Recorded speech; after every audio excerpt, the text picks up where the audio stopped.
په انجیل شریف کې د متی، مرکز او لوکا په کتاب کې مونږ د یو سړي په باره کې لولو چې نوم یې یایرو او په کفر نحوم ښار کې اوسېدو او عیسی مسیح د یو ډیر خاص سوال د پاره رالو. دا د هغه کیسه ده. یایر په خپل معاشره کې یو خاص سړی و. هغه د عبادت خانه مشر و. خو نن د دې خبرې هغه د پاره هیڅ مقصد نه و. د یایر او د هغه د کورنۍ د پاره صرف یو څیز هم و. د هغوی د 12 کالو لور ډیره سخته ناجوړه وه او هغوی ته معلومه وه چې هغه مړه کیږي. صرف یو امید موجود و. د کفر نحوم په ښار کې د ناصرت عیسی مسیح د الله پاک په طاقت سره رنځوران روغ کړي. یایر د عیسی مسیح پسې لاړ. زما لور مرګي حل پرته ده، خو ته ما سره لاړ شه او لاس پې کېږده، نو هغه به ښه شي. په کفر نحوم کې یوه ښځه وه چې د ډیر وخت نه ناجوړه وه. د یهودي شریعت په مطابق هغه د دې په وجه ناپاکه وه او چاله چې باغې لاس یې وړو نو هغه به هم ناپاک شو او که د هغې په ځای به څوک کېناستل نو هغوی به هم ناپاک شول. په دې کې هیڅ شک نشته چې عیسی مسیح هغې له هم شفا ورکولی شوه، خو همیشه به ډېره ګڼه د هغه نه چاپېره وه او که خلکو دا ښځه لیدلې وه نو هغې به چغې کړې وې او دا به یې لرې شړلې وه. او عیسی مسیح څنګه هغې له لاس وړی شو؟ دې سره خو به هغه هم ناپاکه شوی و، خو هغې د هغه جامو له لاس یې وړو. هیڅ چاته هم د دې پته نه وه. عیسی مسیح ته معلومه شوه چې د هغه نه یو قوت بار ووته. دا چا ما له لاس راوړو؟ مالکه ګڼه ډیره ده او هر څوک درته راجوختېږي. ما تاله لاس دروړو. لوري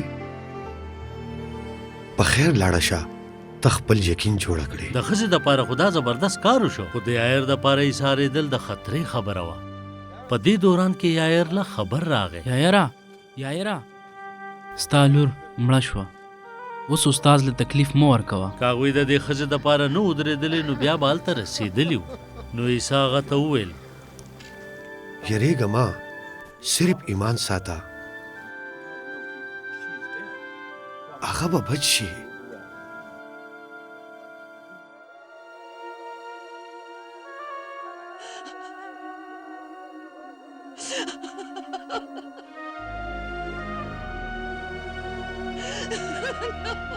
عیسی مسیح خپل 3 مریدان پطرس، یعقوب او یوحنا ځان سره کړل. د جړانګولا ډله د مخکې نه د هغه په کور کې موجوده وه او جړلې. اخوا شئ، دا څه جړه، انګولا او ویر دی. چینی خو مړه نه ده، هغه خو اوده ده. د جړا انګولا ډلې ته معلومه وه چې جینۍ مړه ده، نو هغې نورې چغې شروع کړې چې ډېرې پیسې ورته میلو شي. هغې هغه پورې خندا وکړه. عیسی مسیح نه پوهېږي دا دې لاسو وې. خو عیسی په هغې ځان ناغرضه کړ. خو کله چې یایر دننه راغی نو هغه په خپله هر څه ولیدل. د هغه لور مړه وه. خو عیسی مسیح هغه مړي ته داسې حکم ورکړ لکه چې هغه دا اوري.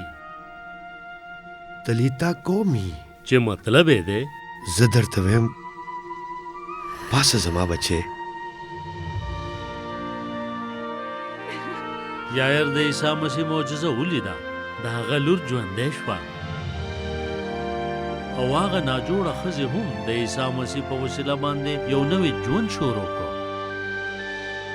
د یایر دپاره د ټول نه زیات د خفګان وخت هغه و کله چې د هغه لور مرګي حال وه او عیسی مسیح په لار باندې هغې ناجوړې ښځې سره خبرو دپاره ودرېدو.